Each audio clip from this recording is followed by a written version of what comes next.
Dear students, आज की video में हम एमसीक्यूज़ के साथ कुछ ऐसे क्वेश्चंस भी सॉल्व करेंगे जो 2 मार्क्स के हैं और बोर्ड एग्ज़ाम के लिए इम्पोर्टेंट हैं।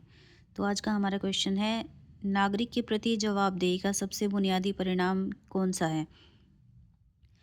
नागरिक के लिए सबसे जिम्मेदार सरकार होती है लोकतंत्र, जिसमें जनता के द्वारा अपने प्रतिनिधियों का चुनाव किया जाता है। इसके अलावा कई प्रकार की शासन व्यवस्थाएं होती हैं, जैसे कि तानाशाही राजतंत्र, जिसमें जनता को अधिक महत्व नहीं दिया जाता और उनकी इच्छाओं का ध्यान नहीं रखा जाता। अगला क्वेश्चन है, सामान्यतः किसी देश का आर्थिक विकास किस आधार पर निर्धारित किया जा सकता है।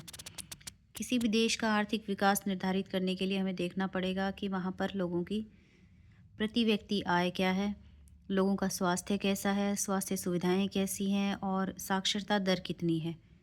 तो ये तीनों ऑप्शन इसके सही हैं।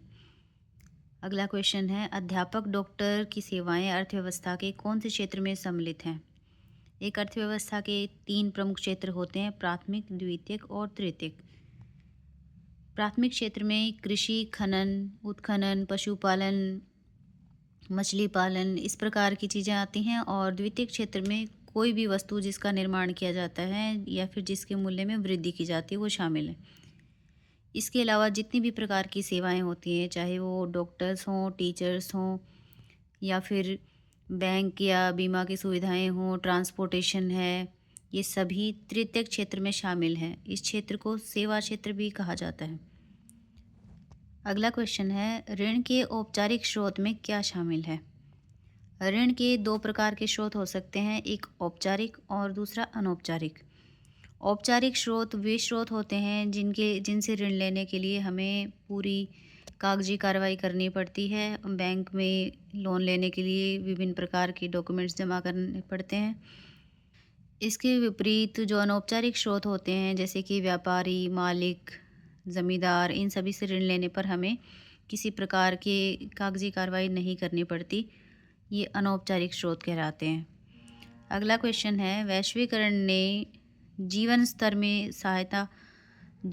के सुधार में सहायता पहुंचाई है। वैश्वीकरण ने किस प्रकार के लोगों के जीवन स्तर को सुधारा है। तो हम ये कह सकते हैं कि वैश्वीकरण ने सभी प्रकार के लोगों के जीवन स्तर को ठीक करने में मदद की है। अगला क्वेश्चन है, राष्ट्रीय उपभोक्ता अधिकार दिवस कब मनाया जाता है। राष्ट्रीय उपभोक्ता अधिकार दिवस 24 दिसंबर को मनाया जाता है, क्योंकि 24 दिसंबर 1986 से ही ये भारत में लागू हुआ है। 2024 में इसकी थीम थी वर्चुअल सुनवाई और उपभोक्ता न्याय तक। इसके अलावा विश्व उपभोक्ता अधिकार दिवस भी मनाया जाता है, जो कि 15 मार्च को मनाया जाता है। आप दोनों को इन दोनों के बीच में अंतर ध्यान रखना है। आपको ये ध्यान में रखना है कि राष्ट्रीय उपभोक्ता अधिकार दिवस और विश्व उपभोक्ता अधिकार दिवस दोनों अलग अलग हैं और अलग अलग दिन पर मनाए जाते हैं। अब हम सॉल्व करने